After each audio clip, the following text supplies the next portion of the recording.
Kaplim kasi kabalatip kertengki umat, menta ka kenti kala syajit kerpang ban syim benta ha ka jingsam kusnam, bala pelong da ka prak sini awat jong ka jela syatay lamingi, kaban long hasil jar.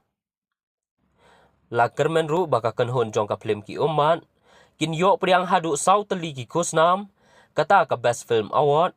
best director, best actor, but best child actress. U best actor legit ban yok dau Shining Ton Carson Teo,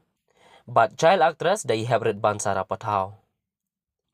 Kajing sam kusnam da ka prak sini film award,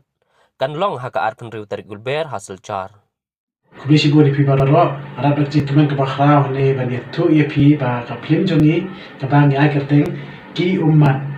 kelasya nominate ha ka prak sini award jong kanadis ha ki saup teli ki benta ka baning kong dari ka best film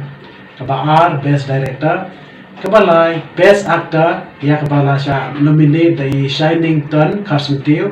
bat ka basau bat best actress ka bala sya nominate ya ini kelung ibak hendak film ibak teng ilasara ban bet patam tengah kepat ipi baru so bahaban kitbok kitliang lem yangi bakum ke tim yang dek arpudir terdek hak program jong kan nika prak seni award ke ban long hasil cha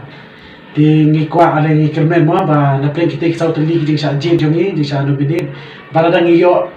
arne line yo hawelu de han sharing kwa ba di baro ai ke ba sa nubidin kan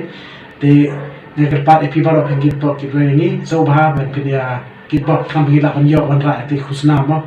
te bakawai ko man situ ipi ke film ko ban gong do ba ni pos ni mahol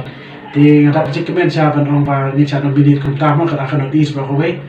te taktahi kerpat epi so bah bani kerja ni ki film ban penni kum jo ye film khasi ke babol ki ban sa penni ni chama ye kerja ke jangan mesti jongki karya ini kum desi buat